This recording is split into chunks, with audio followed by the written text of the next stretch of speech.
थोड़ा मेंस वालों के लिए भी कुछ बात कर ली जाए और इकोनॉमी में भी बात कर ली जाए। और कुछ ऐसी बात करेंगे हम आज जिससे कि आपकी लिखावट भी सुधरे और सोचने का तरीका भी।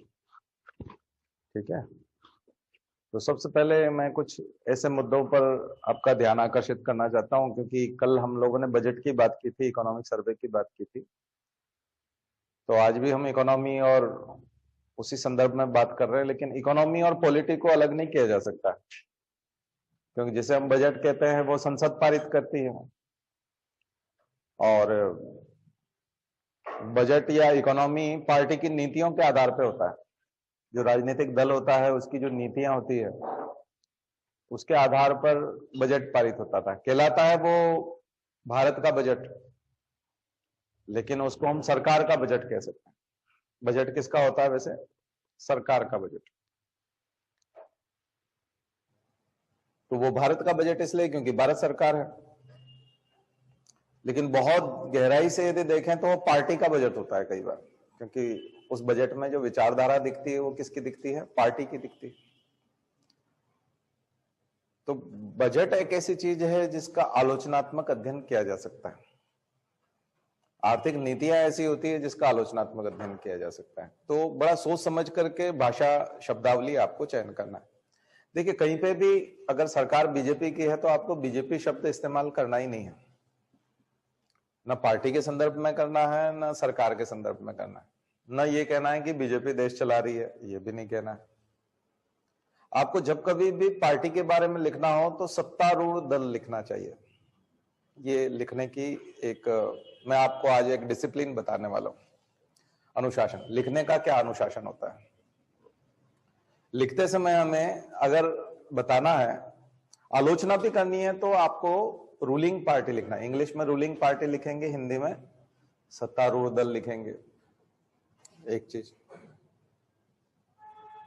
अगर आपको राज्यों और केंद्र के झगड़े के संदर्भ में कुछ लिखना है, संघवाद के ऊपर कुछ लिखना है, आर्टिकल 280 के बारे में कुछ लिखना है, वित्त आयोग या संसाधनों के बंटवारे या टैक्स के बंटवारे के बारे में, भेदभाव या जीएसटी, किसी के भी बारे में लिखना है और आलोचनात्मक अध्ययन करना है तो आप कर सकते हैं, स्वतंत्र है, करना चाहिए, करना भी चाहिए, क्योंकि उसकी आलोचना हो सकती है।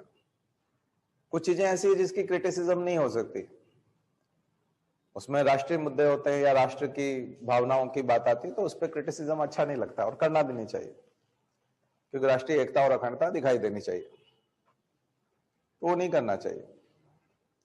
लेकिन आर्थिक मुद्दों पे आलोचना हो सकती है, बल्कि आलोचना होती ही रहनी चाहिए, उसमें कोई दिक्कत नहीं।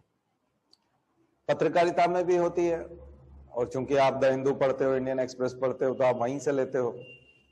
लेकिन आपको इस तरह से नहीं लिखना है, आपको लिखना है केंद्र सरकार, बीजेपी की गवर्नमेंट नहीं लिखना है, ध्यान रखिएगा। आपको लिखते समय क्या लिखना है? केंद्र सरकार।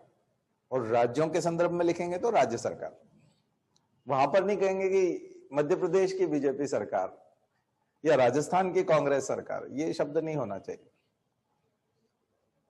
राज्य सरकार और केंद्र सरकार। देखो, हमारा जो क्षेत्र है ये पत्रकार लिख सकते हैं बीजेपी और कांग्रेस। हम लोगों की मर्यादा, जो सिविल सर्विसेज के विद्यार्थी हैं उनकी मर्यादा दूसरी है। हम लोगों को एक मर्यादा में लिखना पड़ता है। नेताओं के नाम में नहीं लिखना है, प्रधानमंत्री और मुख्यमंत्री लिखना है। प्रधानमंत्री और मुख्यमंत्री लिखना है। राज्यपाल लिखना है, राज्यपाल का नाम नहीं लिखना है, मुख्यमंत्री का नाम नहीं लिखना है। ठीक है। कई बच्चे, अभी मैं कॉपी चेक कर रहा हूं तो ये गलती कर रहे हैं कि वो नाम लिख रहे हैं, तो ये अपरिपक्वता है। इसका मतलब आप मैच्योर नहीं है, अभी आपको पता नहीं है कि क्या लिखना चाहिए क्या नहीं लिखना चाहिए। तो पार्टी का नाम नहीं लिखना है, व्यक्ति का नाम नहीं लिखना है, संगठन का नाम नहीं लिखना है। ठीक है। क्या लिखना है आपको? पॉलिटी में, संविधान में जो शब्द लिखे हुए हैं वो लिखने। ठीक है। एनके सिंह नहीं लिखना है, वित्त आयोग लिखना है, वित्त आयोग के अध्यक्ष लिखना है। अब आप कहेंगे एनके सिंह ने ऐसा कहा, अमिताभ कांत ने ऐसा कहा। नहीं, अमिताभ कांत ने नहीं कहा। आपको नीति आयोग के ऊपर लिखना है, नीति आयोग लिखते हुए लिखना है, वित्त आयोग लिखते हुए लिखना है। तो ये कुछ परंपराएं हैं जो सिविल सर्विसेज के अभ्यर्थियों के लिए बहुत जरूरी है, इनका निर्वाह करना चाहिए। तो बहुत आसान हो जाएगा आपके लिए कि क्या सर हम ये लिख सकते हैं, इस हद तक लिख सकते हैं। हाँ लिख सकते हो, लेकिन लिखने का तरीका होता है। कई बार आपने देखा होगा कि आलोचना होती है कि केंद्र सरकार अपने पास ज्यादा अधिकार रखती है या ज्यादा टैक्स इकट्ठा करती है और अपने पार्टी के लोगों को ज्यादा देती है, यानी कि बीजेपी की सरकार है तो बीजेपी के लोगों को ज्यादा देती है और कांग्रेस को कम देती है, या यूं कहें कि सबको बराबर देती है। लेकिन जिन राज्यों में बीजेपी की सरकार है वो चुप रहते हैं क्योंकि उनको मालूम है नुकसान हो रहा है, लेकिन फिर भी चुप रहते हैं। क्यों रहते हैं? क्योंकि उन्हीं की पार्टी की सरकार है केंद्र में और वही भेदभाव कर रही है, तो वो क्यों बोलेंगे? अपनी पार्टी के अगेंस्ट तो वो बोल नहीं सकते। तो भेदभाव हो भी रहा होता है तो उसको स्वीकार नहीं करते क्योंकि उन्हीं की पार्टी की सरकार है। तो आपको यहां इस तरह से लिखना है कि सत्तारूढ़ दल जो केंद्र में है, उसी दल की सरकारें जब राज्य में होती हैं, आपको आलोचनात्मक भी लिखना है। तो उसी उसी दल की सरकारें जब राज्य में भी होती हैं, केंद्र में सत्तारूढ़ दल की सरकारें जब राज्य में भी होती हैं, तब वे अपनी ही दल की सरकार की आलोचना करने में हिचकिचाती हैं या आलोचना नहीं करती हैं, जबकि नुकसान तो उन राज्य सरकारों को भी हो रहा है। ठीक है, तो ये लिखने, इसमें क्या हो रहा है पता है आपको? ये जब आपने लिखा, ये चुभता नहीं है ये उस तरह से नहीं चुभता और आप अपनी बात कह जाते हैं। ठीक है, समस्या कब खड़ी हो रही है, कहां हो रही है कि लोग सीधा फ्लैट लिख रहे हैं और सीधा पत्थर मार तरीके से लिख रहे हैं, तो वो पत्थर लगता है तो वो फिर उनको जेल होती है, पत्रकारों को भी। तो पत्रकारिता में भी वैसे कुछ धर्म है, कुछ अनुशासन है, लेकिन लोगों ने भुला दी है। तो ऐसा नहीं है कि वो इसी सरकार में लिख रहे हैं, वो तो कांग्रेस के समय में भी लिखते थे। अब जैसे हम जो अभी पढ़ा रहे हैं, हम तो 24 साल से पढ़ा रहे हैं, उसमें अटल बिहारी वाजपेयी की सरकार भी आई थी हमारे पढ़ाने के दौरान, और उससे पहले नरसिम्हा राव की सरकार भी रही थी जब हम पढ़ा रहे थे, और उसके बाद फिर मनमोहन सिंह की 10 साल सरकार रही और फिर ये सरकार रही। तो हम तो हर समय में सरकार के खिलाफ पढ़ाते रहे, क्योंकि क्यों पढ़ाते रहे? क्योंकि नीतियां जो बनाता है उसी के खिलाफ पढ़ाया जाता है। आपके घर पे यदि मिठाई खराब आई है तो जिसने मिठाई के पैसे दिए और जो मिठाई लेने गया है उसी को तो क्रिटिसाइज किया जाएगा ना। जो लेने ही नहीं गया, जो तान के सोया हुआ था घर पे, उसका मिठाई लाने में कोई योगदान ही नहीं, उसको क्यों क्रिटिसाइज करेंगे? उसको क्रिटिसाइज करने का, बल्कि जिसने कहा था मैं ले आऊं तो आपने कहा नहीं तुम नहीं लाओगे, उसको तो आपने बिठा दिया ना कि तुम नहीं लाओगे मिठाई, ये लेके आएंगे। तो क्रिटिसिज्म किसका होगा? जिसको मना कर दिया था उसका होगा क्या? मान लीजिए मार्केट से कोई मिठाई लेने गया और 2 कैंडिडेट थे मिठाई लेने के लिए, तो आज जो विपक्ष में है वो भी बोलता था कि मैं ले आऊं मिठाई, लाओ मुझे पैसे दो मैं ले आता हूं। आपने कहा नहीं तुम नहीं लाओगे, तुम जाके सो जाओ, तुम नहीं लाओ, ये जाके लेके आएंगे। अब मिठाई खराब आई तो किसको बोलोगे? उसको जो जाके सो गया, जो लेके आया उसी को बोलोगे कि तुम खराब लाए हो, तुमको हमने कहा था, वो लाता तो हो सकता अच्छी लाता, तो तुम में अकल नहीं थी, ये क्या उठा लाए तुम।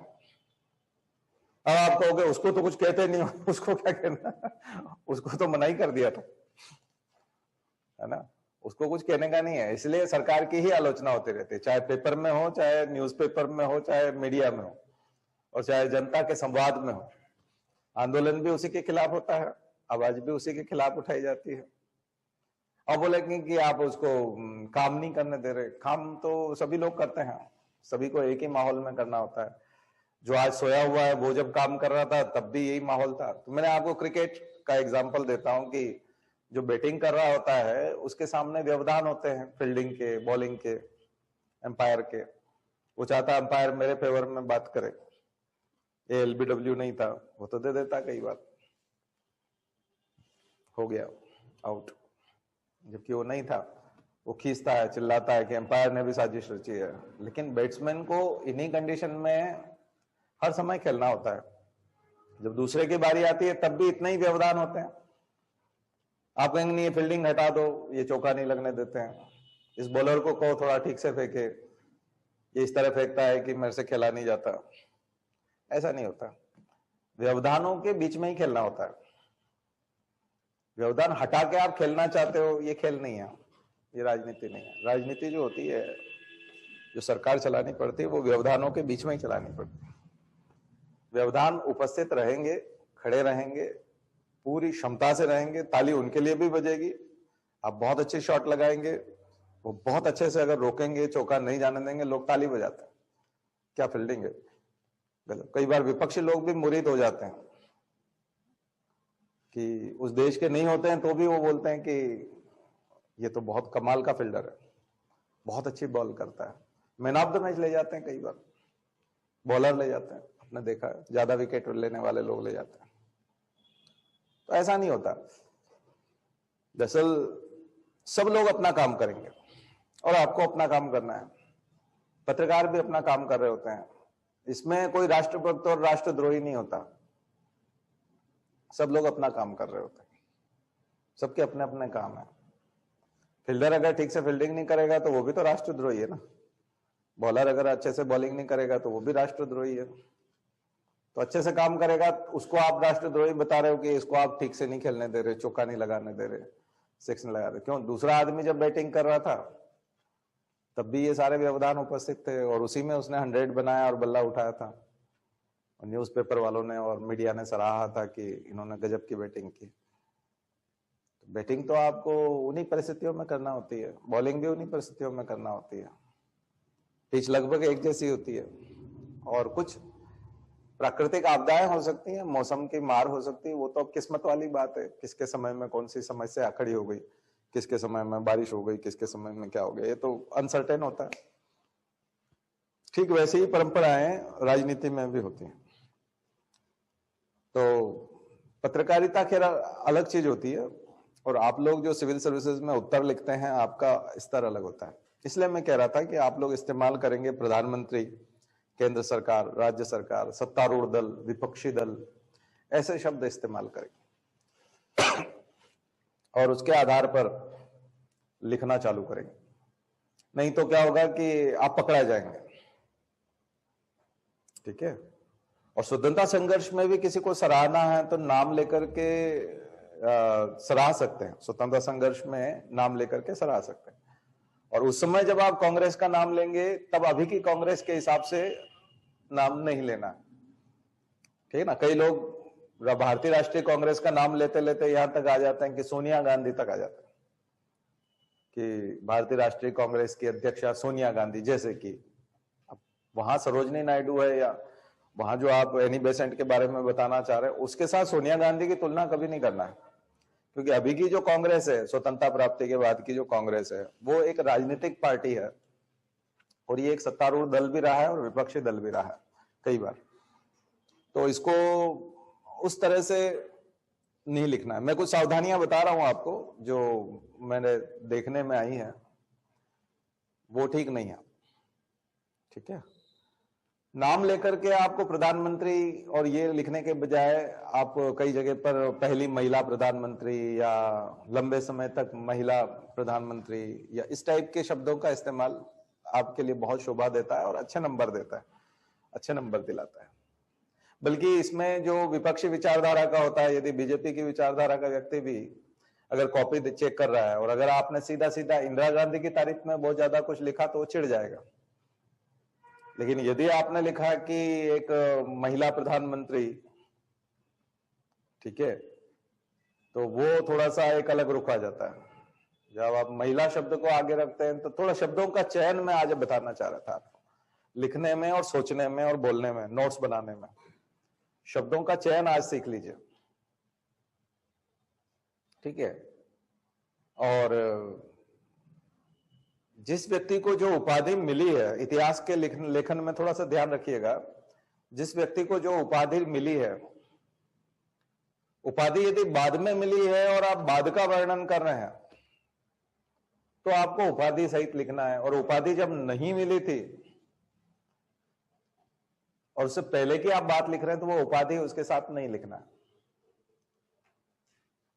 है ना समझ में। जैसे उपन्यास लेखन में मैंने आपको पहला गिरमेडिया का उदाहरण दिया था कि उपन्यास लिखने वाला ये ख्याल रखता है कि जैसे कोई ये लिखते लिखते ये कहे कि बचपन में स्कूल में जब विवेकानंद पढ़ रहे थे तब उनके शिक्षक ने कहा विवेकानंद अपनी टेबल पे खड़े हो जाओ और हमें इसका उत्तर दो, तो ये बात गलत होगी क्योंकि उस समय में उनका नाम नरेंद्र था। तो लिखते समय में आपको ये ध्यान रखना चाहिए कि आप किस युग की बात कर रहे हैं, किस काल की बात कर रहे हैं। अगर आप विवेकानंद का बचपन लिख रहे हैं तो आप ये लिखेंगे कि शिक्षक ने कहा नरेंद्र मेरे पास आओ, ऐसा उन्होंने कहा। अगर आप ऐसी बात लिख रहे हैं तो वो बात सूट करती है, जमती है। विवेकानंद शब्द जब उनको दिया गया, नाम जब दिया गया, उसके बाद आप विवेकानंद नाम लिखेंगे। इसलिए गांधी को लिखते समय में जहां मोहनदास लिखना है वहां मोहनदास लिखना है। तो इसलिए उपन्यास शुरू करते हैं तो बोलते हैं मोहनिया के मोहनदास बनने और उसके बाद महात्मा बनने की कहानी है। आया समझ में? तो महात्मा वो पहले नहीं लिखेंगे। महात्मा गांधी जो हैं वो दक्षिण अफ्रीका गए थे, ये गलत बात है। दक्षिण अफ्रीका महात्मा गांधी नहीं गए थे, दक्षिण अफ्रीका मोहनदास गए थे। और बचपन अगर आप गांधी का लिख रहे हैं तो वो मोहनिया था क्योंकि उनकी मां मोहनिया कहती थी, मोहनदास नहीं था। तो इससे आपके लेखन में इतना जबरदस्त सुधार आएगा, आप देखोगे कि आपका लिखना जो है वो काफी इंप्रूव हो जाएगा। तो आज मैं कुछ जादुई चीजें बता रहा हूं आपको कि मार्क्स को कैसे, क्योंकि आप दृश्य प्रस्तुत करते हैं, कॉपी चेक करने वाले के सामने दृश्य प्रस्तुत करते हैं। अगर आप मुंबई लिखेंगे कि मुंबई अधिवेशन था कांग्रेस का तो वो गलत होगा, बंबई अधिवेशन लिखना पड़ेगा क्योंकि उस समय में उसका नाम क्या था, बंबई। कोलकाता नहीं लिखेंगे, कलकत्ता लिखेंगे। तो इतिहास के लेखन को, पॉलिटी के लेखन को और इकोनॉमी के लेखन को, ये तीन बड़े क्षेत्र हैं। और विदेश नीति, इंटरनेशनल रिलेशन को ये कोई नहीं सिखाएगा आपको, ऐसी कोई क्लास नहीं मिलेगी आपको जो आपको ये बात सिखाए, इतनी बारीकी बताए। इसलिए बजट की एक लैंग्वेज होती है, बजट की एक भाषा होती है, बजट लिखने की अपनी एक टर्मिनोलॉजी होती है, उसकी अपनी एक लैंग्वेज होती है बजट की, और वो उसी लैंग्वेज में लिखा जाता है, इसलिए वो कठिन दिखता है। सरल भाषा में तो हमने कल आपको समझाया था। तो उसकी अपनी एक टर्मिनोलॉजी, बायोलॉजी लिखने की अपनी एक टर्मिनोलॉजी होती है। बायोलॉजी को बायोलॉजी में लिखा जा सकता है, जोलॉजी जब आप लिखते हैं, और मेडिकल साइंस काफी नजदीक होता है। जोलॉजी में ही एक तरह से मेडिकल साइंस ओरिजिनेट होता है, वहां से निकलता है। तो हर सब्जेक्ट को, हर तरह के प्रश्न को लिखने के, उत्तर के लिखने के अपने एक अनुशासन होते हैं, डिसिप्लिन होता है उसको लिखने का। उसको आप फॉलो करेंगे तो आपके मार्क्स में चमत्कारिक परिवर्तन आएगा, चमत्कारिक तरीके से आपको ज्यादा अंक आएंगे। आपको आश्चर्य होगा इतने सारे अंक क्यों मिले, है ना। और अगर आपने ये सब, कई बार हम लिखते समय में ये सब अनुशासन नहीं जानते, और जब हम अनुशासन का पालन करने लगते हैं तो फिर अनकॉन्शियस माइंड में भी पालन होने लगता है। प्रैक्टिस करनी पड़ती है, अनुशासन के पालन करने की प्रैक्टिस करनी पड़ती है। जब प्रैक्टिस हो जाती है तो फिर आदत बन जाती है। आर्मी में जो लोग काम करते हैं, पुलिस में जो काम करते हैं, उनकी अपनी एक प्रैक्टिस होती है। उनको जूते ठीक रखने होते हैं, बेल्ट ठीक रखना होता है, कपड़ों को इस्त्री करना होता है, तन के खड़े रहना पड़ता है, खड़े रहने का एक सलीका होता है उनका। तो वो उस डिसिप्लिन को फॉलो करते हैं, तो धीरे धीरे उनके रूटीन में हो जाता है। आप रिटायर्ड लोगों को देखोगे तो वो वैसे ही रहते हैं जैसे अभी ऑफिस में है, जबकि वो तो रिटायर हो गए, लेकिन उनकी जिंदगी एक अनुशासन में डल गई। तो रोज सुबह 6 बजे नहा के शेविंग बना के और अखबार लेके बैठेंगे, तो पूरा कपड़ा वपड़ा पहन के, बेल्ट वेल्ट लगा के, जूते पहन के फिर अखबार पढ़ने बैठेंगे। ऐसा नहीं लुंगी में बैठा हुआ है। एक आम आदमी ऐसे ही बैठा रहता है, आंख मचलता रहता है, न कंगे का था, वो बाल बिखरे रहते हैं, नहाता नहीं है, और वो चाय मांगता रहता है और चिल्लाता रहता है। वो कड़क होकर के चाय पीता है, कड़क होकर के बैठा रहता है कुर्सी पे, जैसे कि बिल्कुल अभी ऑर्डर मिलेगा, और वो खड़ा हो जाएगा, यस सर बताइए मैं क्या करूं, कहाँ जाऊं। मतलब ऐसे रिटायरमेंट के बाद भी बोला अब तो खत्म हो गया ना तुम्हारी ड्यूटी, वो उसकी आदत में आ जाता है। इसलिए पुलिस वालों को देखते हो, जो लोग जिनके घरों में पुलिस वाले होंगे, तो आप जानते होंगे उनके पिताजी, और ये वो वैसी लैंग्वेज में बच्चों से भी बात करते हैं जैसे अपराधी से कर रहे हैं। बोले चला हमको थोड़ी पकड़ के लाया थाने में, तुम तो ऐसे ही बात कर रहे हो। अभी भी बहुत गालियां देते हैं, घर पे बच्चों को भी खूब गालियां पड़ती। तो उनके बच्चे जो है, एक पुलिस वाला जब रिश्वत मांगने आया, जब नए नए थे तो पढ़ाते थे, टीचर तो थे ही, तो जब रिश्वत मांगने लगा तो मैंने कहा जरूर, मैंने उसको एक ही बात बोली, मैंने कहा तुम्हारा लड़का जरूर बेकार आवारा और थर्ड क्लास लड़का होगा। बोले आपको कैसे पता? मैंने कहा वो तुम्हारी आदतों से दिख रहा है। तो बोले हाँ है उसका, वो सर वो बहुत दिक्कत है, 10वीं में है, वो 2 बार फेल हो गया है और मैं बहुत परेशान हूँ उससे। मैंने कहा उसको सुधारना चाहते हो तो रिश्वत क्यों मांग रहे हो मेरे से? उसका फार्मूला देखो ना, उसको भेजो मेरे पास, उसका कल्याण करते हैं। बोले हाँ सर रिश्वत कैंसिल। मैं आज शाम को उसको लेके आता हूँ, बिल्कुल पक्का। तो वो उसको लेके आया, तो फिर उसका उद्धार किया गया, उसका उद्धार हुआ फिर, ठीक है ना। तो ये रहता है। तो ये हर डिसिप्लिन का हर तरफ कहीं न कहीं कुछ न कुछ एक विशेषता होती है। तो आपको किस प्रकार का उत्तर लिखना है, ज्योग्राफी लिखते हो तो आप जानते हो ना, ज्योग्राफी की अपनी एक भाषा होती है, एक टर्मिनोलॉजी। आपको अलग अलग सब्जेक्ट की डिक्शनरी पता है कि नहीं है? सोशियोलॉजी की डिक्शनरी होती है, एंथ्रोपोलॉजी की डिक्शनरी होती है। आपके ऑप्शनल सब्जेक्ट की डिक्शनरी जरूर ले लेना। आपका जो भी ऑप्शनल सब्जेक्ट है उसकी डिक्शनरी ले लेना। उस डिक्शनरी में बहुत डिटेल में आपको एक एक पेज में, कई बार एक एक पेज में एक एक शब्द बताया गया, एक एक शब्द की व्याख्या। इकोनॉमी की डिक्शनरी आती है, अर्थशास्त्र की डिक्शनरी मिलती है, जिसमें सारे वर्ड्स जो है, केवल अर्थशास्त्र की डिक्शनरी होती है। रावत पब्लिकेशन वाला सोशियोलॉजी की निकालता है, ऐसे ज्योग्राफी की निकालते हैं, सबकी डिक्शनरी होती है, उसमें उसकी टर्मिनोलॉजी होती है। हमको उसमें लिखना आना चाहिए। हिस्ट्री को लिखते हैं तब काल निर्धारण के समय में काफी वर्ड आते हैं, सापेक्ष काल निर्धारण, निरपेक्ष काल निर्धारण। कई बार तो बीसी लिखा रहता है, एडी लिखा रहता है, उसको भी समझना पड़ता है। कॉमन एरा लिखा रहता है, सी लिखा रहता है, बीसी लिखा रहता है, बिफोर कॉमन एरा। बीसी और सी उसके हिसाब से लिखा रहता है ना। फिर उसमें प्लस माइनस में लिखा रहता है, plus minus 25 year, plus minus 100 years, उसका क्या मतलब है? तो आपको उसी लैंग्वेज में जो है उसका उत्तर लेखन करना चाहिए, जिस लैंग्वेज में डिक्शनरी है, जिस लैंग्वेज में उस सब्जेक्ट की डिमांड है। ऑर्डिनरी लिखेंगे वैसे, हम तो ऑर्डिनरी लिखेंगे, हम नहीं लिखेंगे वैसा, तो आपको 80 नंबर मिलेंगे 300 में से या 250 में से। जो उसको फॉलो करेगा वो 125 130 तक जाएगा।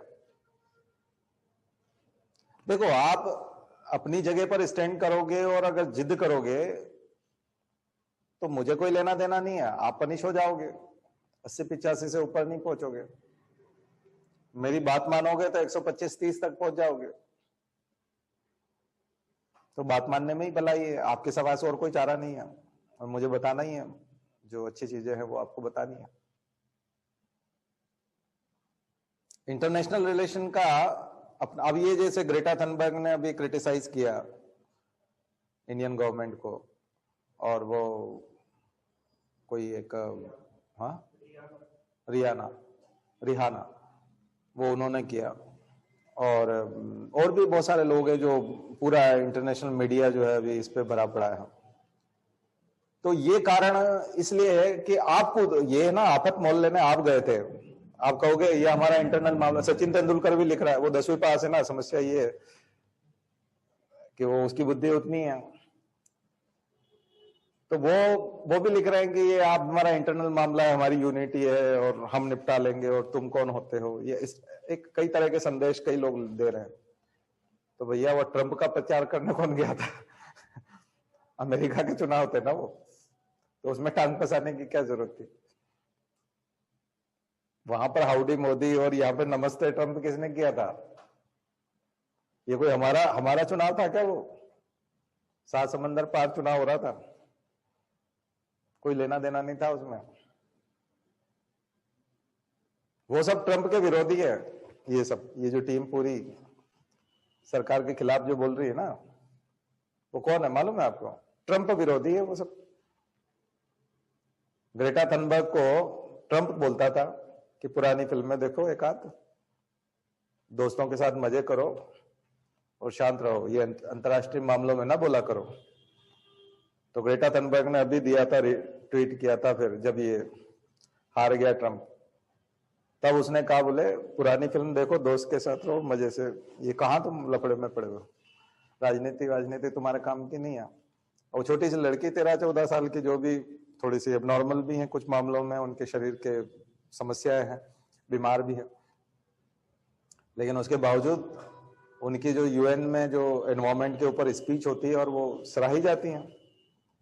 अब आप उनके मित्र हैं, उसके जिसको वो क्रिटिसाइज करती हैं, आप उनके मित्र हैं, इसलिए वो आपको सलाह दे रही है कि ठीक से करो। आ रहा समझ में? तो ये समस्या हमने ही मोल ली होती है।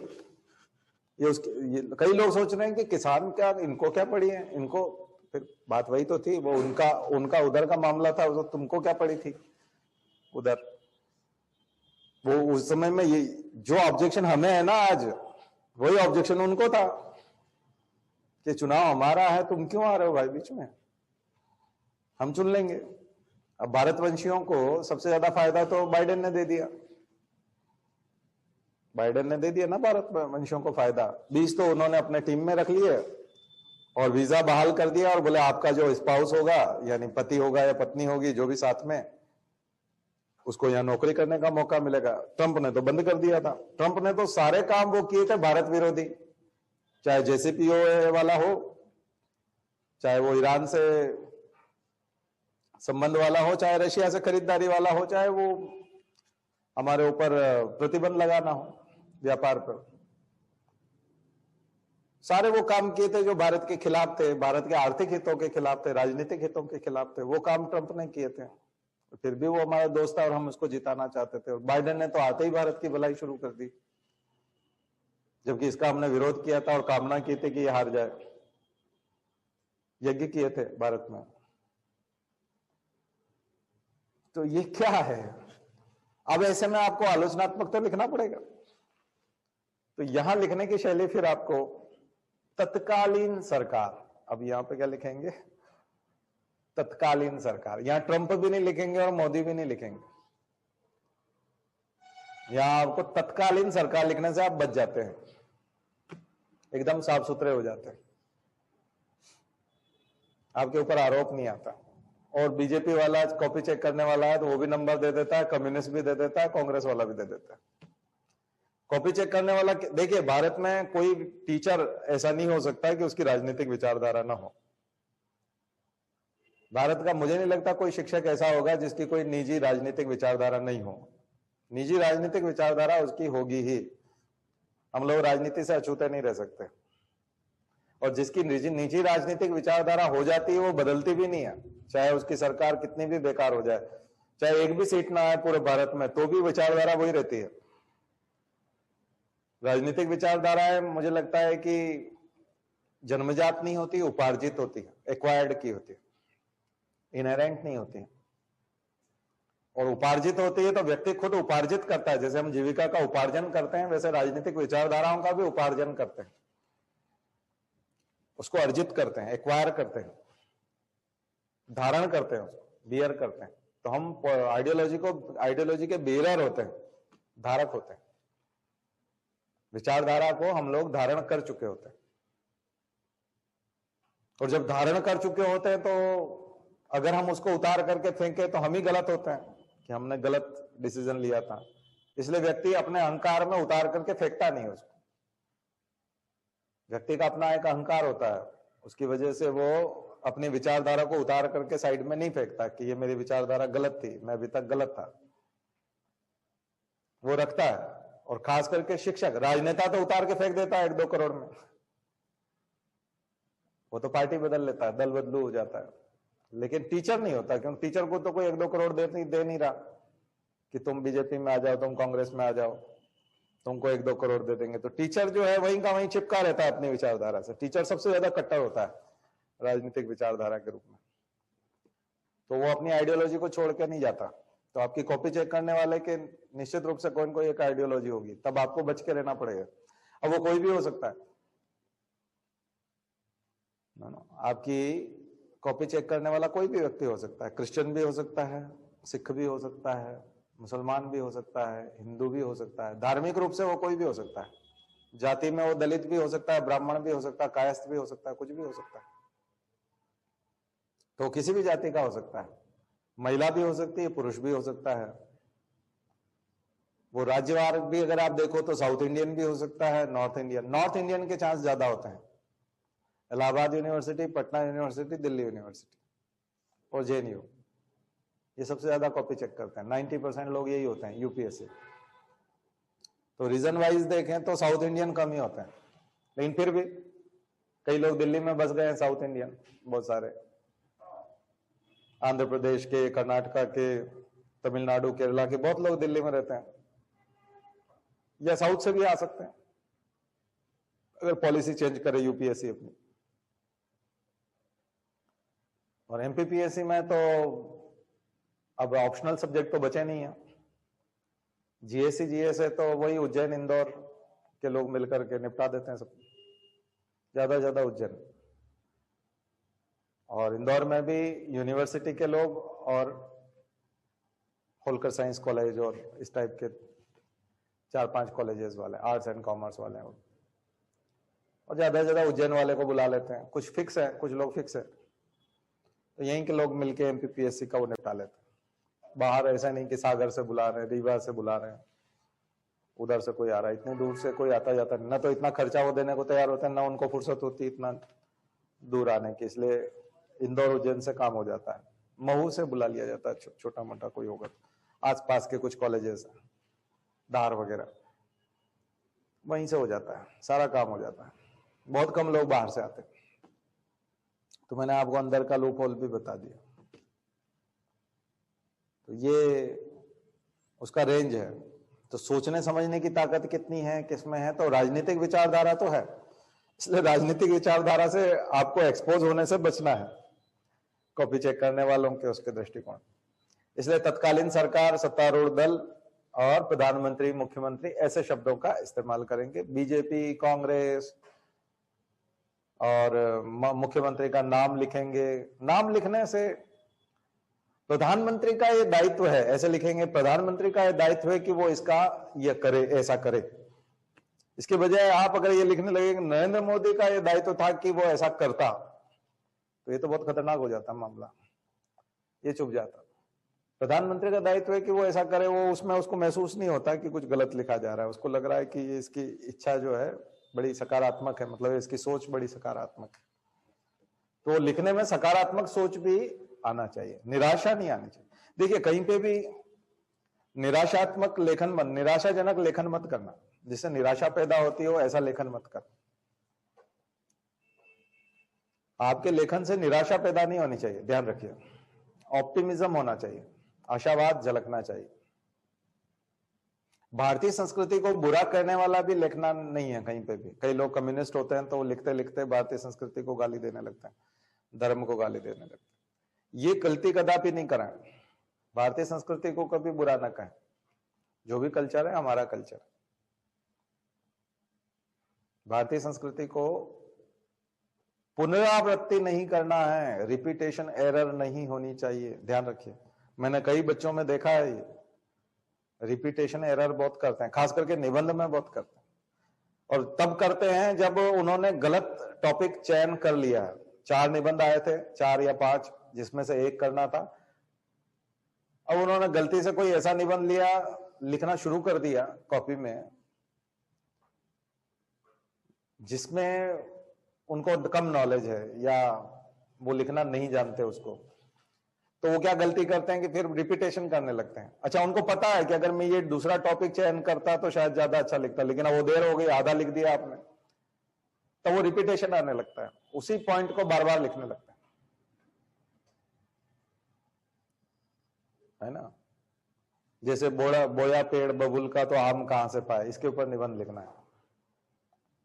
तो पहली लाइन लिखी, जिसने बबूली बबूल बोया है तो उसको कांटे ही मिलेंगे, उसको आम कैसे मिल सकते हैं? आम का फल तो उसी को मिलेगा जिसने आम का पौधा बोया है। जब आपने कर्म ही गलत किए हैं तो फल भी गलत मिलेंगे। अब ये एक आध पैराग्राफ हो गया, उसके बाद फिर शुरू हो जाएगा, बबूल का पेड़ बोने से कांटे मिलते हैं और आम का पौधा बोने से आम के फल मिलते हैं। अरे ये क्या बात हुई, ये बात पहले लिख तो दिए, अभी 4 लाइन ऊपर यही लिखा था, फिर शुरू हो गए, फिर थोड़ी देर बाद फिर शुरू हो गए, क्योंकि है कुछ नहीं, थॉट प्रोसेस नहीं है, जाते नहीं कहीं, वेरिएशन लेके नहीं आते। अब ऐसे समय में आपको मैं लिखना बताता हूं, ऐसे समय में क्या लिखना चाहिए। ऐसे समय में आप करंट अफेयर्स पे आ जाओ, राजनीति में चले जाओ, कि राजनीति में जब आप अच्छे कर्म करते हो तो आपको रिजल्ट कितने अच्छे अच्छे मिलते हैं। राजनीति में जब आप बुरे कर्म करते हो तो राजनीति में बुरे कर्म, बुरे नतीजे क्या क्या आते हैं। आ गया, एक पैराग्राफ आपका राजनीति का हो गया। धर्म के क्षेत्र में चले जाओ, पुराने उसमें चले जाओ, धर्म के क्षेत्र में जब जिस दिन लोगों ने अच्छे काम किए उनको क्या क्या नतीजे मिले, और जिन जिन ने धर्म के क्षेत्र में गलत किया उनको क्या क्या मिले। विज्ञान में आ जाओ, विज्ञान में जब हम अच्छा अच्छा करते हैं तो क्या क्या होता है, और विज्ञान में जब बुरा करते हैं तो क्या क्या होता है। कला और साहित्य में आ जाओ, कला में जब हम अच्छी कला है तो युगों युगों तक याद की जाती है और उसकी मीठी स्मृतियां रहती है, आम की तरह मीठी स्मृतियां रहती है। और जब कला और संस्कृति में जब कुछ बुरा होता है तो उसको भी युगों तक याद रखा जाता है। कि ईसा मसीह को सूली चढ़ाने वालों को आज भी उसी रूप में याद किया जाता है कि कितने मूर्ख थे और कितने कैसे इंसान थे, और ईसा मसीह ने सजा भोगी लेकिन उसके बावजूद उनको उस रूप में याद किया जाता है। अंतर्राष्ट्रीय राजनीति में आ जाइए, ट्रंप के एग्जाम्पल में आ जाइए, उदारवादी और कट्टरवादी विचारधाराओं में आ जाइए, अर्थशास्त्र में आ जाइए, इकोनॉमी में आ जाइए, वाणिज्य में चले जाइए, उधर सिनेमा में चले जाइए, सिनेमा के इतिहास में चले जाइए, विश्व युद्धों के इतिहास में चले जाइए। कितना मैटर है लिखने को, उसी मुद्दे पे, उसी टॉपिक पे। आप संभाले नहीं संभाल सकते, मैं इतनी देर तक बोल सकता हूँ, 1 घंटे तक बोल सकता हूँ, अलग अलग सेक्टर को लेकर, उसी एक मुद्दे को लेकर के, एक बात को लेकर के। और मार्क्स ऐसे मिलेंगे कि आप आश्चर्य करोगे कि क्या मतलब मैंने क्या किया था, जादू हो गया। और आप खुद अपना लिखा हुआ देख करके आश्चर्य करोगे कि क्या लिखा है। और वहां संघर्ष कर रहे थे, हम उसी को रिपीट करते जा रहे थे। अब ऐसे में आप उम्मीद करते हो कि नंबर मिल जाते, ऐसे कैसे मिल जाते नंबर? आपने किया क्या है? व्यक्तिगत जिंदगी पे आ जाओ, मैंने आपको हॉरिजॉन्टल लिखना बताया है, वर्टिकल लिखना शुरू कर दो। हम निजी जिंदगी में जब कुछ अच्छा करते हैं तो कितना अच्छा होता है। परिवार के तौर पर जो परिवार अच्छा काम करता है उसको क्या क्या मिलता है। समाज के तौर पर वो विकसित हो जाता है और वो बहुत अच्छा करता है, जिसका सामाजिक स्तर पर योगदान बहुत अच्छा होता है, आम की तरह होता है और बबूल की तरह होता है। तो इसलिए जो आतंकवाद बोता है, पाकिस्तान को हम देखते हैं कि आज से 30-40 साल पहले वहां आतंकवाद की शिक्षा मदरसों में दी जा रही है, तो जब तुमने बबूल बोए थे तो अब कांटे ही मिलेंगे। यानी कि आज तुम्हारी स्थिति देख लो, आतंकवाद का नतीजा तुमको क्या मिला। तो जिन देशों ने आम की तरह अपनी सद्भावना बोई है, अपने विद्यार्थियों में, अपने युवकों में, अपने बच्चों में अच्छी शिक्षा दी है, तो आज वो देश कहां से कहां चले गए। उनकी इकोनॉमी देखो, उनका राजनीतिक स्तर देखो, दुनिया में उनका दबदबा देखो। आया एग्जाम्पल समझ में? तो ये लिखने का तरीका होता है। और अंतरराष्ट्रीय स्तर पे देख लो, संयुक्त राष्ट्र संघ की नीतियां देख लो, आया समझ? ये है हमारा स्वतंत्रता संग्राम के इतिहास से उठा के कुछ देख लो। आपके पास तो बहुत कुछ है ना लिखने को। आपके पास, आप क्यों स्ट्रगल करते हैं? आप तो पूरा सारे सब्जेक्ट पढ़ते हैं, इतने सारे सब्जेक्ट पढ़ते हैं कि आपके पास लिखने के लिए इतना कुछ है आपके पास। संघर्ष करने की जरूरत क्या है? रिपीटेशन की जरूरत कहां आ रही है? मुझे तो रिपीटेशन करने को मौका ही नहीं मिलता, रिपीट क्यों करूंगा? मेरे पास तो खेती है, ज्ञान की खेती है, मैं नया उगा लूंगा। कल्चर होता है, कल्चर का मतलब होता है एक का हजार होना। मैं तो एक बात सोचता हूं, हजार निकलती है। स्ट्रगल तो वो करता है जो खेती करना नहीं जानता, कल्चर करना नहीं जानता। आप ज्ञान की खेती करो ना। आपके पास तो खेत है, लंबा चौड़ा मस्तिष्क हमारा खेत है, जबरदस्त उत्पादन होता है उसमें ज्ञान का।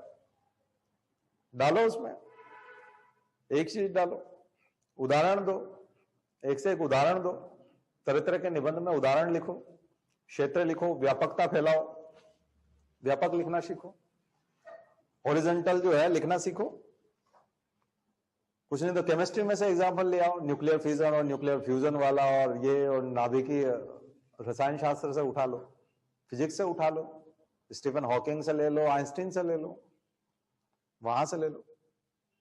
और उसने नोबेल वाले ने जो है अल्फ्रेड नोबेल ने क्या किया था, डायनामाइट बना करके पछताया था ना, बबूल बो करके, तो फिर आम बोया।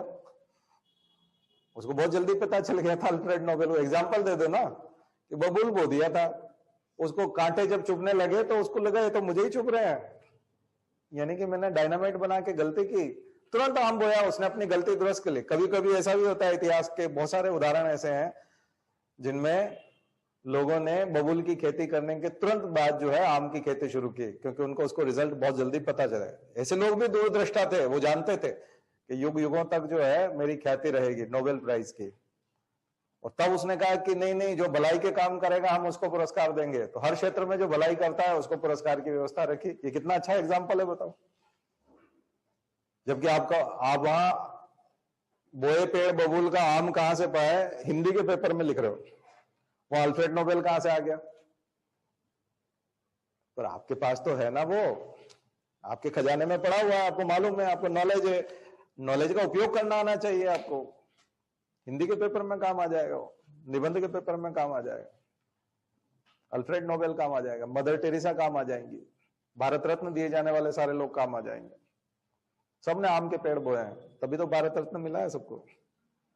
नोबेल प्राइज किसको मिलता है? और जिन लोगों को जेल हुई, आप ओसामा बिन लादेन को देखो,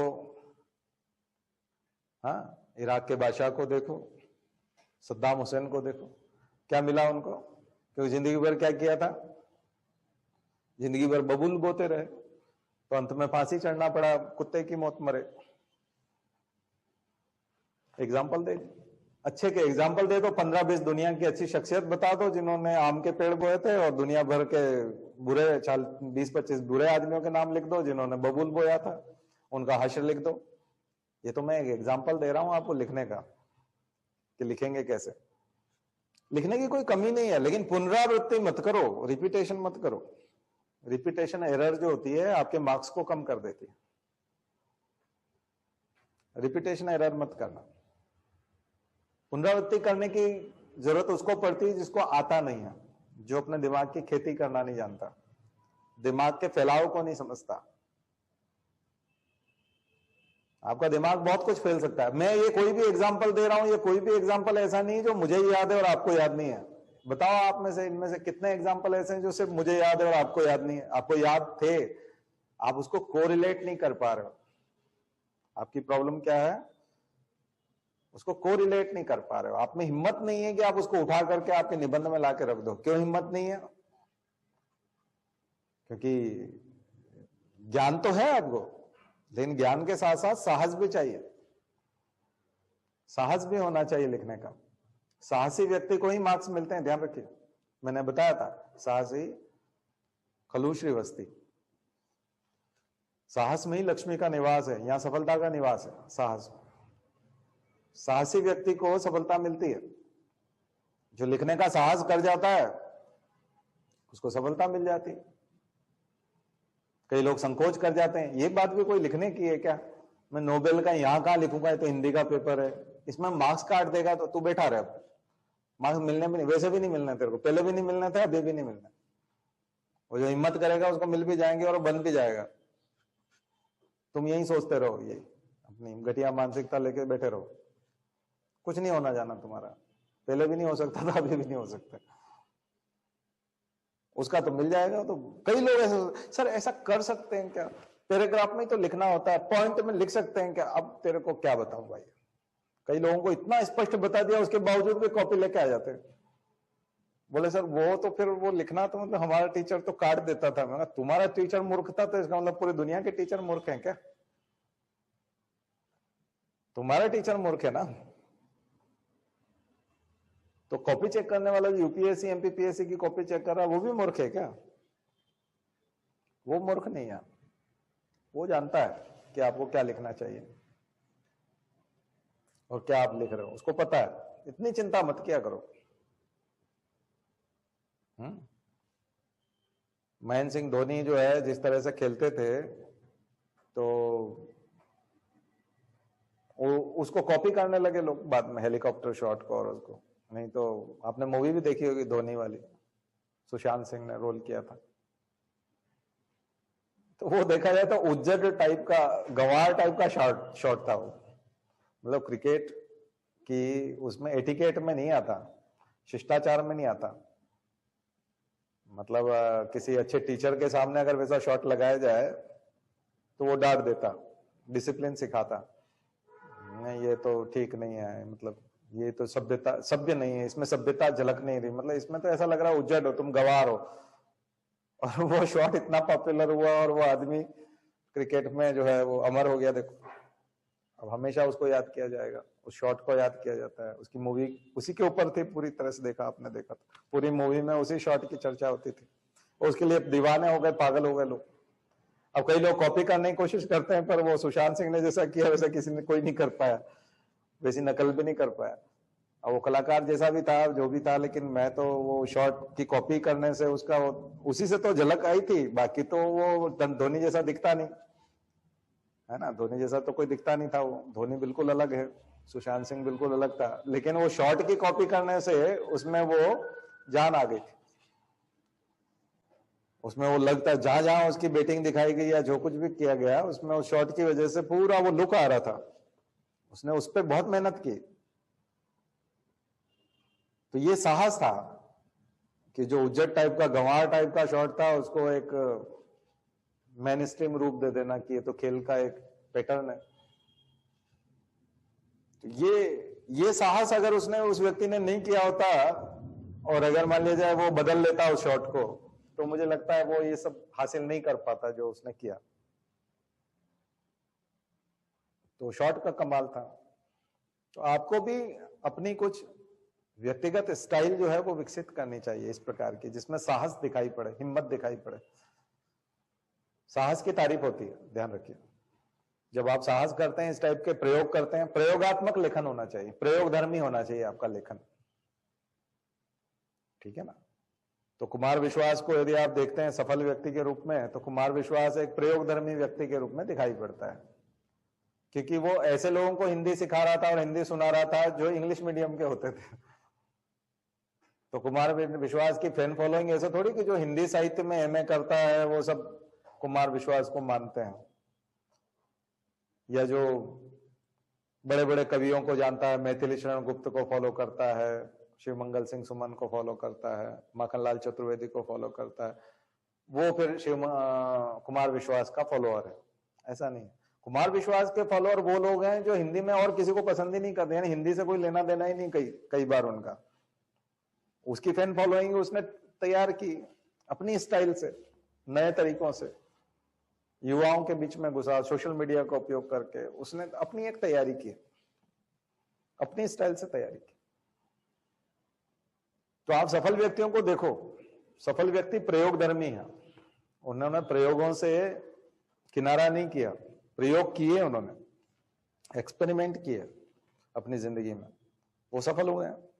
तो आप भी कीजिए, एक्सपेरिमेंट कीजिए, लिखने में एक्सपेरिमेंट कीजिए, देखिए आपकी कॉपी में नंबर आते कि नहीं आते। एक्सपेरिमेंट करने से हिचकिचाइए मत, हिचकिचाएंगे तो आप सफल नहीं हो पाएंगे। तो आज मैं लिखने की कुछ चीजें आपको बता रहा था कि एक तो रिपीटेशन एरर नहीं होना चाहिए और प्रयोगधर्मिता होनी चाहिए, एक्सपेरिमेंट करना आना चाहिए आपको। तो बजट लिखने में क्या क्या एक्सपेरिमेंट कर सकते हैं? बजट के बारे में अगर बजट तो सीधा सीधा पूछते नहीं, बजट सीधा सीधा नहीं पूछते कि बजट के बारे में बताइए, इस वर्ष के बजट के बारे में बताइए, ऐसा कोई सवाल नहीं आता। कुछ निश्चित सवाल आते हैं, अलग प्रकार से सवाल आते हैं कि भारत में दिनों दिन राजकोषीय घाटा बढ़ता जा रहा है, क्या भारत जैसे देश के लिए इतना उच्च स्तर का राजकोषीय घाटा हितकर होगा? आलोचनात्मक अध्ययन कीजिए, इस टाइप से हो जाएगा। तो फिस्कल डेफिसिट के फेवर में राजकोषीय घाटा क्यों होना चाहिए, उसके फेवर में 10 पॉइंट निकालिए, अगेंस्ट में 10 पॉइंट निकालिए, फिर क्रिटिसिज्म करके बैलेंस व्यू लिखिए, प्रोस कॉन्स लिख करके बैलेंस व्यू लिखना आना चाहिए आपको। बस हो गया काम, आपका आंसर आ गया। हर चीज के 3 भाग लिख लीजिए, जहां पे भी आलोचनात्मक अध्ययन है वहां पर प्रोस कॉन्स लिख करके बैलेंस व्यू लिखना शुरू कर दीजिए। जो भी विवादास्पद मुद्दा है, चाहे आरक्षण का मुद्दा है, चाहे जनगणना, जातिगत जनगणना या धार्मिक जनगणना होनी चाहिए, नहीं होनी चाहिए, फेवर में 10, अगेंस्ट में 10 होनी चाहिए। क्यों? ये 10 पॉइंट, अगेंस्ट में 10 पॉइंट और ये 5 पॉइंट बैलेंस्ड व्यू, संतुलित दृष्टिकोण, दोनों को मिलाकर के संतुलित दृष्टिकोण, ये 5 पॉइंट। उत्तर लिखना आ रहा है आप सबको? सीख रहे हो कि नहीं उत्तर लेखन? एक तो सकारात्मक, नकारात्मक और संतुलित। सबसे पहले सकारात्मक दीजिए फेवर में, रिजर्वेशन के फेवर में भी 10 पॉइंट दीजिए, क्यों होना चाहिए, अगेंस्ट में भी दीजिए और फिर बैलेंस में दीजिए, पॉलिटिकल लिखना आ जाएगा। राजकोषीय घाटा के ऊपर आया तो इसके ऊपर भी, राजकोषीय संघवाद के ऊपर आया तो भी, ठीक है।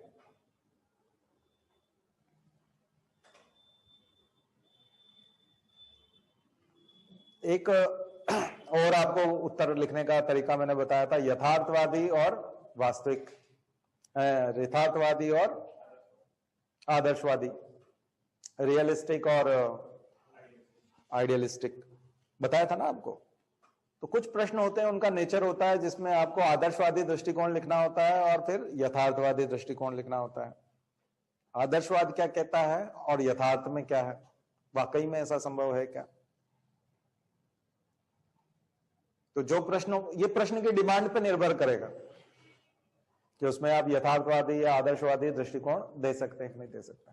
ये जो मैं आज लेक्चर ले रहा हूं और आज आपको बातें बता रहा हूं, एग्जाम में बहुत काम का है। कई लोग अपने आप को एग्जाम में उस पैटर्न में देखते नहीं है, वहां पर देखते नहीं है, इसलिए इस परीक्षा की तैयारी करने वाले 2 या 3 तरह के लोग हैं। उनमें से एक तरह के लोग अपने आप को कभी मेंस में सफल होते हुए नहीं देखते, खुद को ही नहीं देखते, वो मेंस में सफल होते हुए खुद को कभी रखते ही नहीं है कि मुझे मेंस में सफल होना है। मेरा पढ़ाने का तरीका लोकप्रिय तरीका नहीं है। लोकप्रिय तरीका इसलिए नहीं है क्योंकि 90% लोग प्रीलिम्स के हिसाब से ही तैयारी करते हैं, वो ऑब्जेक्टिव से ऊपर सोचना नहीं चाहते।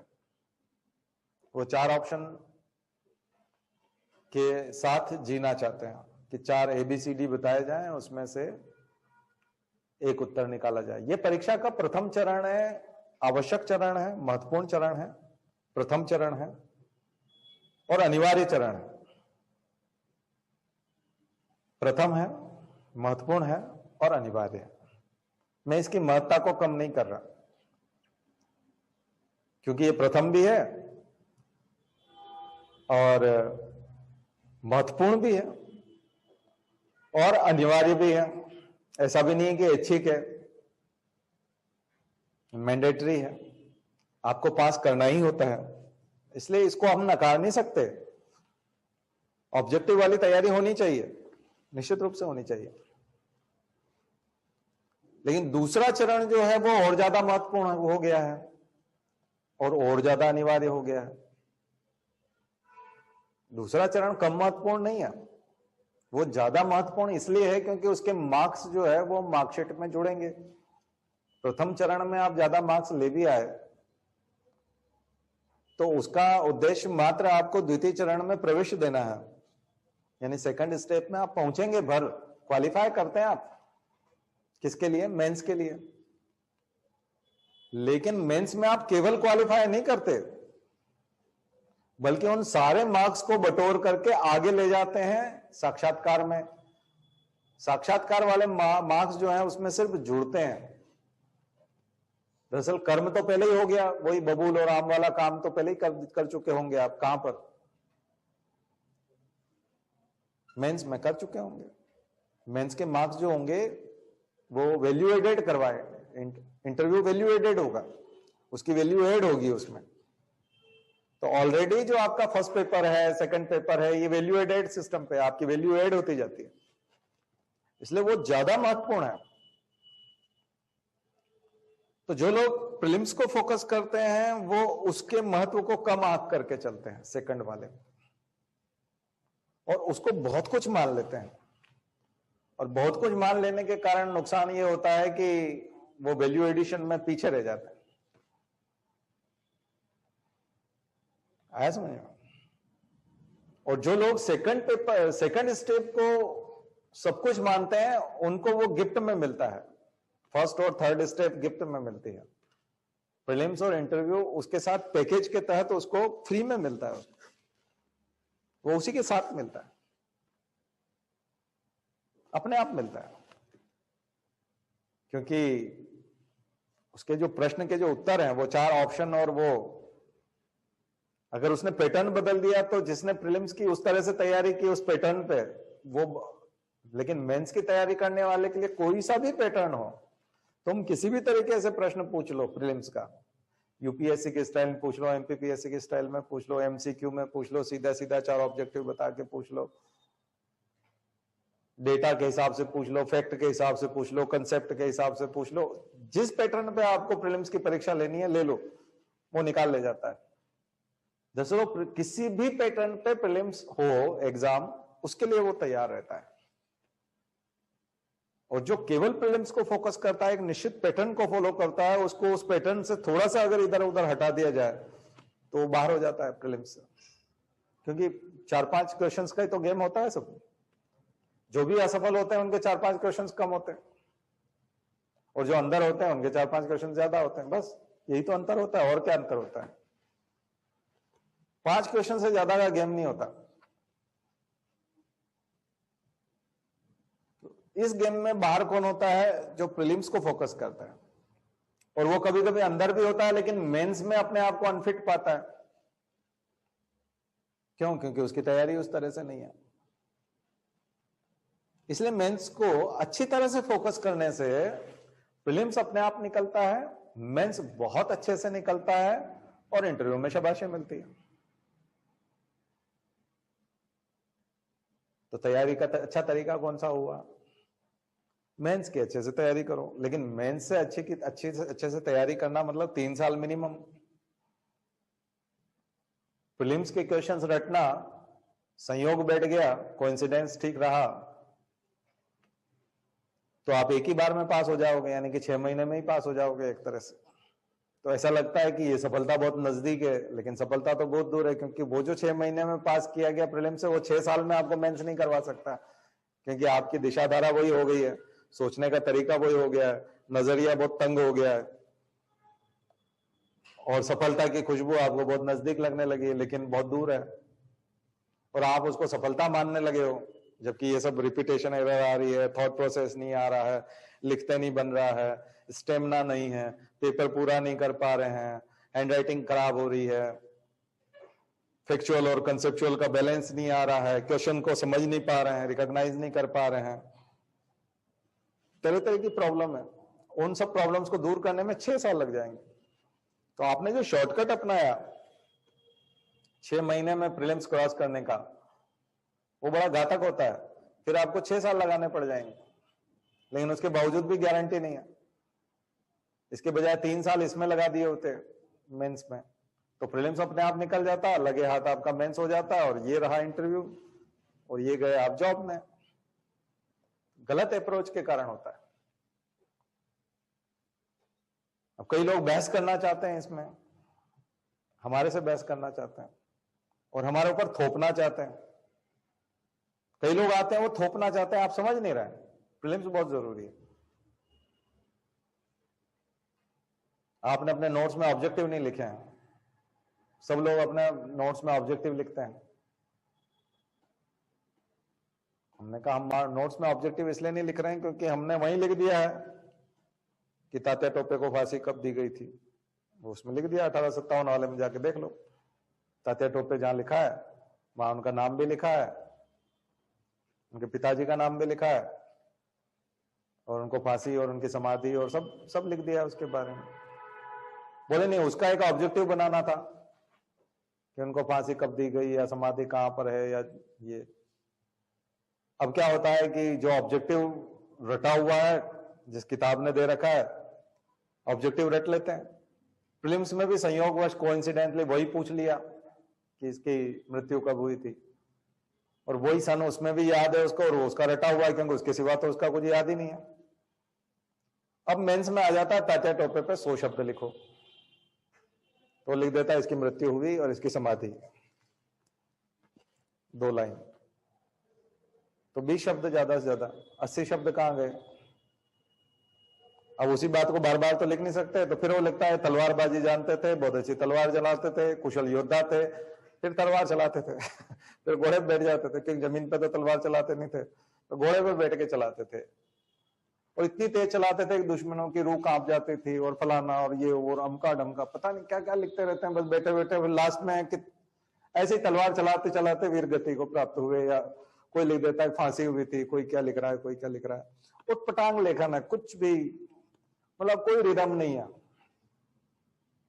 क्योंकि हमने जो नोट्स बनाया उसमें उसका जन्म भी लिखा हुआ है, उसका क्षेत्र लिखा हुआ है, उसका पूरा विकास लिखा हुआ है, जीवन इतिहास लिखा हुआ है, सिस्टमेटिक है, क्रोनोलॉजी है, उसमें एक अनुक्रम है। उसको पढ़ो ना भाई पूरा, ताकि मेंस में आंसर लिखने लगे। अगर मान लिया जाए दूसरा पैटर्न कुछ आया और आपने जहां से तैयारी की वहां से प्रीलिम्स का प्रश्न नहीं उठाया गया, बीच में से कहीं से कुछ और उठा लिया गया, तो भी तो उत्तर दे पाओगे क्योंकि पूरा पढ़ा हुआ है। अब तुम एक ही पैटर्न को तैयार करना चाहते हो और भगवान से उस दिन प्रार्थना भी करते हो कि वो जो हमने तैयार किया वही वाला आ भी जाए, और वो कई बार आ भी जाता है, पास हो जाते हो, उसी से खुश होते रहते हो। पहले वाले लोग आलसी थे, वो ऐसे ही मार्केट से किताब उठाते थे, जो किताब आपके पास है आपने भी वही ऑब्जेक्टिव तैयार किया, उसने भी वहीं से उठाया, आ गया। अब सरकार ने कहा बोले नहीं ऐसे नहीं चलेगा, थोड़ा ढंग से यूपीएससी के हिसाब से पेपर बनाओ, तो अब 1 आध साल से वो एमपीपीएससी भी वैसा बनाने लगे। अब उन्होंने कहा नहीं नहीं इससे और क्वालिटी सुधारो, तो अब और यूपीएससी के नजदीक जाओ, वो और यूपीएससी के नजदीक जाएंगे, तब बाहर होने लगा। अब वो लोग बाहर होने लगे, तो अब बोलते हैं नहीं नहीं ये इससे काम नहीं चलेगा, ऐसा करना पड़ेगा। तो हम वही तो बता रहे हैं सीधा सीधा आपको, वही बता रहे हैं, उसमें बहस करने की क्या जरूरत है। खुद से होता नहीं है, हमको रिजेक्ट कर जाते हैं हमारी जो सोच है वो गहरी है, हम आपको परमानेंट सॉल्यूशन बता रहे हैं, दूर का बता रहे हैं, तो आपको लगता है कि ये, और एक गुमराह कर रहा है, बेवकूफ बना रहा है मार्केट में, उसको आता नहीं है, कोचिंग खोल के बैठ गया, वो खुद भी इन्हीं का भाई है, ये जैसे करते हैं वो भी करता है, मार्केट में भी वैसी किताब वैसे ही कॉपी चेक पेपर बनाने वाला था, सब एक जैसे मिल गए थे, इसलिए उसकी भी सक्सेस थी। अब वो भी हालत खराब है, उसकी भी, स्टूडेंट की खराब है, उसकी किताब बिक नहीं रही, और कॉपी जो पेपर बना रहा था उसको ब्लैक लिस्टेड कर दिया, बोले तुमको पेपर बनाने नहीं आता, हम अच्छे आदमी को रखेंगे। तो चारों स्ट्रगल कर रहे हैं, कोचिंग वाला भी, स्टूडेंट भी, पेपर बनाने वाला भी, किताब वाला भी, सब स्ट्रगल कर रहे हैं। चारों का कुछ नहीं चल रहा है, चारों की दुकानदारी बंद है। हम 24 साल पहले भी यही बताते थे, अभी भी यही बता रहे हैं। मेंस निकालना सिखाते हैं आपको, मेंस कैसे निकाला जाता है, उससे प्रीलिम्स अपने आप निकलता है, इंटरव्यू अपने आप निकलता है। इन दोनों की तैयारी करने की कतई जरूरत नहीं होती है, अलग से कोई तैयारी नहीं होती। जो भी अलग से तैयारी का सोचता है, इसका मतलब है कि उसको पता ही नहीं है, और जो वादा करता है कि मैं तुम्हारा ये निकलवा दूंगा अलग से, इसका मतलब वो महामूर्ख है और वो आपको बेवकूफ बना रहा है। ठीक है, मुझे लगता है ये वाली चीज भी क्लियर हो गई, क्योंकि अब ये यूट्यूब पे जाना था तो मुझे क्लियर करना जरूरी नहीं था। मेरा ही सिर खाने के लिए मेरे ही पास फोन आते हैं ना, तो मैं ही परेशान होता हूं, मैं मेरी परेशानी कम कर रहा हूं। उत्तर लिखना भी मैंने आपको बताया, और भी बहुत सारी चीजें हैं जिनको सुधारना चाहिए। मात्राएं ठीक होनी चाहिए, स्पेलिंग ठीक होनी चाहिए। मात्राएं और स्पेलिंग खराब होती हैं तो क्या होता है, हिंदी में मात्राओं का ख्याल रखिए, शब्दों का ख्याल रखिए। हिंदी मीडियम है तो उर्दू को कम से कम यूज कीजिए, कई लोग उर्दू को यूज करते हैं, बजाय लिखते हैं, बजाय, इसके बजाय, बजाय शब्द नहीं लिखना है, उसके बजाय क्या लिखना है? बजाय नहीं लिखना है तो क्या लिखना है? इसके अतिरिक्त, इसके अलावा भी उतना अच्छा शब्द नहीं है, इसके अतिरिक्त। हिंदी शब्द लिखें तो अतिरिक्त लिखें, तो हम कितनी उर्दू लिखते हैं आपको समझ में आ जाएगी। बहुत जगह लिखते हैं, शायद लिख देते हैं, इसलिए लिखिए, शायद, परहैप्स, शायद नहीं लिखना, संभवतः, ठीक है, संभवतः लिख सकते हैं। तो ये आपको एक तो शब्दों का चयन सुधारना है हिंदी मीडियम में। इंग्लिश में लिख रहे हैं तो प्रॉपर वर्ड लेके आना है, स्पेलिंग खराब नहीं करना है। स्पेलिंग खराब करना और मात्रा खराब करना ठीक वैसे ही होता है जैसे आप थाली को गंदा रखते हैं। मैंने आपको बताया था कि जब खाना परोसते हैं तब कितना अच्छा खाना है, कितना स्वादिष्ट है, वो सब अपनी जगह है, लेकिन थाली में यदि रात की गंदगी लगी हुई है, सुबह आप खाना परोस रहे हैं और मान लीजिए रात का खाना अगर कहीं चिपका पड़ा है थाली में कोने में, तो खाने में मन नहीं लगेगा, चाहे कितना टेस्टी खाना हो, कितना भी बढ़िया आपने भोजन बनाया, खुशबू आ रही है, गरम गरम खाना है, सब कुछ है, लेकिन ध्यान उसी पे जाएगा कि रात की गंदगी, थाली ठीक से साफ नहीं हुई है, थाली ठीक से साफ नहीं हुई, और आपके सारे स्वादिष्ट खाने पे, सारी मेहनत पे पानी फिर जाएगा। इसलिए मात्राएं और स्पेलिंग जो है जब आप खराब करते हो और बातें बड़ी अच्छी अच्छी लिखते हो, तो कॉपी चेक करने वाले का ध्यान जो है वो गंदगी पे ज्यादा जाता है, खराब मात्राओं पर, गलतियों पर ज्यादा जाता है, स्पेलिंग मिस्टेक पे ज्यादा जाता है, और आपको परेशान करते रहते हैं। तो आप उसके दिमाग में चढ़ नहीं पाते तो मार्क्स नहीं मिलते। दिमाग में चढ़ना होता है, उसके लिए अच्छे मार्क्स लेने के लिए तो चढ़ना पड़ेगा, ठीक है। ये कुछ लोगों को शुरुआत में बता रहे हैं हम लोग, तो शुरुआत में इसलिए बता रहे हैं क्योंकि आप अभी प्रैक्टिस करोगे ना, लिखने की प्रैक्टिस करोगे, तो लिखने की प्रैक्टिस किस तरह से करनी है वो इसमें दिखना चाहिए, ठीक है। हाँ, अगर प्रीलिम्स के 1-2 महीने बचे हैं, ज्यादा समय नहीं है जैसा पीएससी में है, एमपीपीएससी में, तो अभी आप लिखने का थोड़ा कम रखिए, मतलब 2 घंटा लिखिए, फिर भी 2 घंटा तो फिर भी लिखिए। 4 घंटे, बाकी लोगों को जिनका मेंस है उनको तो 4 घंटे से 6 घंटा लिखना चाहिए। मैं तो रिकमेंड करूंगा कि 6 घंटा लिखें, जिन लोगों का मेंस है अभी वो लोग 6 घंटा लिखें, 4 घंटा मिनिमम तो लिखें ही। और जिन लोगों का प्रीलिम्स है अभी, कब है, मार्च अप्रैल में, हाँ अप्रैल में, 11 अप्रैल को, तो जिन लोगों का अभी प्रीलिम्स का एग्जाम होने वाला है वो लोग 2 घंटा लिखें, लेकिन 2 घंटा जरूर लिखें प्रीलिम्स का। पर प्रीलिम्स पे फोकस करें, ऑब्जेक्टिव पे करें नहीं। अभी आप थोड़ा आप पूरा पढ़ना शुरू करें, पूरा ही पढ़ें, जैसे मैंने अभी कहा पूरा तात्या टोपे पढ़ो, 100 शब्दों में लिखने लायक पढ़ो। आज जा करके तात्या टोपे पढ़ोगे तो पढ़ने के बाद देखना कि आप 100 शब्दों में लिख सकते हो कि नहीं। उसको नहीं लिख सकते तो फिर से पढ़ो। इसका मतलब जिस भी चीज को आप 100 शब्दों में नहीं लिख सकते, इसका मतलब आपने पढ़ाई ठीक से नहीं किया।